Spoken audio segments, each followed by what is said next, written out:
Hi friends, நம்ம விஜய் மல்லி ஸ்டோரியில் வந்து பார்த்திங்கன்னா சுடராக இருக்கிறவங்க வந்து அழகாக ஜோதியாக எரியாமல் பெரிய பூகம்பமாக தான் வந்து கதிரேஷன் வீட்டில் வந்துட்டு உட்காந்துட்டு இருக்காங்க. அது மட்டும் இல்லாமல் மல்லியை வந்து கிள்ளி எரியணும் அப்படிங்கிற ஒரு நோக்கத்தோடு தான் அங்கே உட்காந்துட்டு இருக்காங்க அப்படின்னே சொல்லலாம். ஏன்னா வந்து இப்போ அவங்களுக்கு எதுவுமே தேவையில்லை, அவங்களும் ஒரு பொண்ணு தான் நினச்சிருந்தா வந்து அவங்களுக்கு பைத்தியமும் இல்லை, ஆனால் நடிக்க தான் வந்திருக்காங்க, நடித்து அந்த சொத்துக்கள் எல்லாம் பறிக்க தான் வந்திருக்காங்க. அப்படின்னாலும் அவங்களும் ஒரு பொண்ணு தானே, நம்மளுக்கு சொத்து தான் முக்கியம் அப்படிங்க போது நம்ம இந்த பொண்ணோட வாழ்க்கை ஏன் நமக்கு எடுக்கணும் அப்படிங்கிறது ஒன்று இருக்கு. அந்த பொண்ணு இப்போ வந்து சுடரா உட்காந்துட்டு இருந்த அந்த லேடி வந்து பார்த்தீங்கன்னா அவங்க இருக்கிறதுனால இப்போ மல்லியோட லைஃப் வந்து ஸ்பாயில் ஆடுது, அவங்களுக்குள்ள ஒரு அந்யோன்யம் இல்லாமல் இருந்துச்சு. இப்போ வந்து பார்த்தீங்கன்னா டோட்டல் அவங்க அப்பா வந்து வேரோட பிடுங்கிட்டு அவரை வந்து இங்கே உட்கார வச்சுட்டாரு விஜய் அப்படின்னே சொல்லலாம். ஸோ இதெல்லாம் அவங்க ஏன் தான் இப்படி பண்ணுறாங்க அப்படிங்கிற மாதிரியே பயங்கரமாக டென்ஷனாக தான் இருக்கு. அது மட்டும் இல்லாமல் வந்து ஃபர்ஸ்ட் ப்ரோமோலாம் முதல் காமிச்சிட்டு இருக்கும்போது எப்படியாவது இந்த கதிரேஷன் ஒரு லூஸா இருப்பான் போல இருக்கா, அந்த வந்து இவனை என்னவோ நம்ம நினைச்சோம், ஆனா வந்து எல்லா ஊரோட இதெல்லாம் கொள்ளையடிச்சிட்டு வந்து உட்காந்துட்டு இருக்கிற மாதிரி தான் வந்துட்டு இப்போ இந்த சொத்துக்கள் எல்லாம் ஆட்டையை போட்டு தான் உட்காந்துட்டு இருக்காங்கிற மாதிரி அவங்க சொல்றாங்க.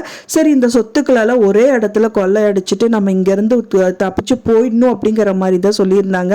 ஃபைனலா இப்போ இருக்கிற ப்ரோமோல வந்து பாத்தீங்கன்னா ஓடி போகணும் அப்படின்னா, ஆனா இப்போ வந்து செட்டிலே ஆயிடணும் அப்படிங்கிற மாதிரி அவங்க வந்து ஒரு வார்த்தையை விடுறாங்க.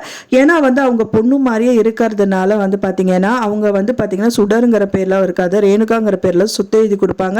ஸோ அவங்க பேரையே மாற்றிட்டு கூட அங்கே இருக்கிறதுக்கு நிறையவே பிளான் பண்ணிகிட்டே இருக்காங்க.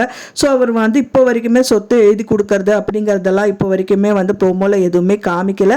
ஒன்ஸ் அந்த சொத்து எழுதி கொடுக்குற டயத்தில் வந்து கையை பிடிச்சிட்டாங்க அப்படின்னா மல்லி செமையாக இருக்கும் அப்படின்னு தான் எதிர்பார்க்கப்படுது. அவங்களோட கையை பிடிச்சிட்டு எழுத விடாமல் அவங்க தடுக்கணும். என்ன இப்படி பண்ணிட்டு இருக்க, ஏமா இப்படி பண்ணுற, என் பொண்ணு மீட்டு கொடுத்துட்டேன்னு நான் வந்து ரொம்ப சந்தோஷமா இருந்தா நீ இந்த மாதிரி விஷயங்கள் எல்லாம் பண்ணிட்டு இருக்க, என்னதான் உனக்கு பிரச்சனைன்னு கேட்டாங்கன்னா கண்டிப்பா சார் நான் சொல்றது கொஞ்சம் நேரம் கேளுங்க, அது உங்க பொண்ணே கிடையாது, அது வந்து வேற ஒரு லேடி, அவங்க பேர் வந்து சுடர் அப்படின்னு சொல்லிட்டு அவங்களோட டீட்டெயில்ஸ் எல்லாமே எக்ஸ்பிளைன் பண்ணா நல்லா இருக்கும். ஸோ அதுக்கு வந்து பார்த்தீங்கன்னா மல்லி அவங்க வீட்டுக்கு வரணும். இப்போ வந்து விஜயே வந்து கிளம்பி போயிட்டாரு, கண்டிப்பா விஜய் வந்து மல்லி கூட தான் இருப்பாங்க. ஸோ அப்படி இருக்கிற பட்சத்தில் இவங்களோட பொய் வேஷத்தை யாரு ப்ரூவ் பண்ணுவாங்க அப்படிங்கிற மாதிரி தான் நிறைய கேள்விகள் வந்து நமக்குள்ள எழும்பிட்டு இருக்கு.